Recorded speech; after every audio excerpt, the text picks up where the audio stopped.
ముఖ్య నాయకులను తీసుకుందాం. మళ్ళా గుంపు వచ్చి గుంపులంతా కన్ఫ్యూజ్ చేస్తారు. వద్దు, మన కుటుంబం నాటి పిలుచుకుందాం అని చెప్పి మరి మన ఆఫీస్లో పెట్టుకుందాం అని చెప్పి పెద్దల సలహా మేరకు మరి ఫంక్షన్ హాల్ కూడా క్యాన్ చేసుకొని ఇక్కడ పెట్టుకొని కార్యక్రమం నిర్వహించుకుంటా ఉన్నాం. ఎందుకంటే ఎప్పుడు మీటింగ్ పెట్టినా వేల మంది, ఒక ఊరు పోయినా వేల మంది. ఆ గుంపే మనల్ని ఎవరేందో తెలుసుకోలేకపోయినా మన గాడికి చిక్కగా మన నాయకులు ముఖ్య నాయకులు తీసుకొని మాట్లాడుకుంటే వాళ్ళకు చెప్తుంటది. మన సర్పంచ్ కూడా కష్టపడి నేను పనిచేసి వాళ్ళకు కూడా సన్మానం చేసుకుంటే రాష్ట్ర స్థాయిలో జాతీయ స్థాయిలో మంచి అవార్డు ఇచ్చిన సర్పంచులు ఉన్నారు, సన్మానం చేసుకున్నామని చెప్పి చెప్కోవడం జరిగింది. అసెంబ్లీ చైర్మన్ టైగర్ గారు అందరు పేరు సంబోధించకుండా దయచేసి క్షమించాలి. సంబోధించినట్లే భావించి మరి అందరూ కూడా అర్థం చేసుకోవాలని చెప్పి తెలియజేస్తూ, చాలా మంది ఎంపీ గారు, అన్న చంద్రశేఖర్ గారు, రాజరెడ్డి గారు, ఇంతియాజ్ గారు, ఇబ్రహీం గారు, తర్వాత రాజేశ్వర్ గారు చాలా మంది మాట్లాడారు, కర్ణాకర్ గారు గారు సరే అందరూ మాట్లాడి కూర్చొని అందరిలో ఏంటంటే ఒక బాధ, కట్టుకోలేనటువంటి బాధ, అంటే బలమైనటువంటి బాధ మాత్రం అందరికీ. మా సర్పంచ్ మా జ్యోతి ఎంతో మంది ఆ సర్పంచ్. సరే ఎలక్షన్స్ అంటే సహజం ఉంటాయి, కుంగిపోవాల్సిన పని లేదు. ప్రజలు 2 సార్లు మనకు అవకాశం ఇచ్చారు, మంచి అవకాశం ఇచ్చారు. 2 సార్లు వాళ్ళు మంచి గెలిపించారు. మన అన్నదానికన్నా ఎక్కువ కూడా పనిచేస్తుంది. కొత్తగా వచ్చి ఇంకా చేస్తామని కొంత కంటి చేయదు. మనం పప్పన పెట్టాం, గుడుకూర పెట్టామంటే బిర్యానీ పెడతాం, మేము 2000 ఇస్తాం, 4000 ఇస్తాం కానీ మంచిదే కదా. కానీ 200 పెన్షన్ 2000 చేసేది కదా అని 200 గుర్తు పెట్టుకోలేదు.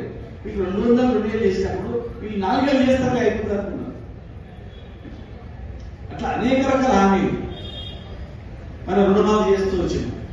ఎక్కడ రేపే రుణం తీసుకోండి, 9 తారీఖు సంతకం పెట్టేస్తా, మొత్తం మాఫీ అయిపోతే ఇప్పుడు బ్యాంక్ అయిపోయి వెళ్ళిపోయాను అన్నారు. అదే కదా ఇది బాగుంది, పోయి బ్యాంక్ కూడా 2000 తీసుకొచ్చి 2 లక్షలు తెచ్చుకుంటే 9 తారీఖే కదా, 15 రోజులే కదా, 15 రోజులు అయిపోతుంది అని అనుకున్నాను. ఇంకా పెళ్లిలో డిసెంబర్ పెట్టుకున్నా, నవంబర్ పెట్టుకున్నా, డిసెంబర్ పెట్టుకుని 10 తారీఖు తర్వాత మీకు తన బంగారం వస్తారు కానీ అయ్యో ఇదే కదా అల్లుకి ఉంగరం కూడా పతానికి అవి గట్టి ఎక్కిపోతాయి, 15 రోజులే కదా సరిపోదండి అని అట్లా అనుకున్నాను.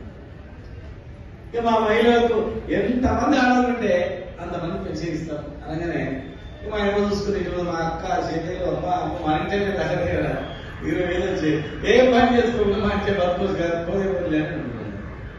ఇక మా రైతులు, మా రైతులు, మా రైతులు చాలా మంది మా వెంకటరావు ఏం చేశారంటే అంతకుముందు రైతు బంధు లేని గుర్తుపెట్టుకోలేదు, ఉన్న కరెంటు వీకపోతుంది, ఫీజు కట్టలేదని చెప్పి అది మర్చిపోయాము. వీళ్ళు 10,000 నుంచి 14,000 4,000 ఎక్కువ రాబట్టే కదా. ఓ 10 ఎకరాలు ఉంటుంది, 10 ఎకరాల్లో ₹1,00,000 వచ్చింది సంవత్సరానికి, ₹1,40,000 రాబట్టే. ఇక ఊర్లో దూరం ఉన్న వాళ్ళు ఏం చేస్తారంటే మా చెన్నై ఇట్లాంటి దూరం ఉన్న వాళ్ళు ఊళ్ళోకి వచ్చి 50 ఎకరాలు 30 ఎకరాలు ఉంటే ఓ 40 ఎకరాలు లేదా 10 ఎకరాలు ఉన్నా 5 ఎకరాలు పాలకి ఇచ్చేది, 5 ఎకరాలు పంట పండించేది. పాలకి ఇచ్చిన రైతు బంధు వాడేది, పాల పైసలు వచ్చేవి, ఈయనకు వచ్చేవి, బాగానే వస్తుంది అనుకున్నాను. ఇట్లా జరుగుతుందని తెలియదు కదా. ఇప్పుడు అంతా అయిపోయింది. ఇప్పుడు చేతులు కారణంగా ఏదో ఆకుపడుతున్నట్లు అయిపోయింది వస్తుంది.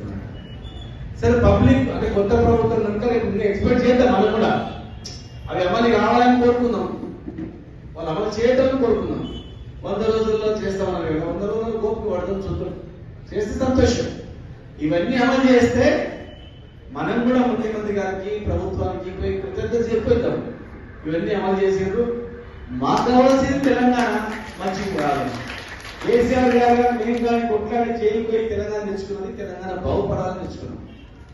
మేము తెచ్చుకున్న పరిపాలనలో తెచ్చుకున్న తెలంగాణలో మాకన్నా ఇంకా మీరు మంచి చేస్తే అంతకన్నా సంతోషపడవాలి. మాకన్నా ఇంక ఎక్కువ ఎవరు లేరు, హ్యాపీ అని చెప్తారు. మరి అమలైతే లేదంటే మాకన్నా ఎక్కువ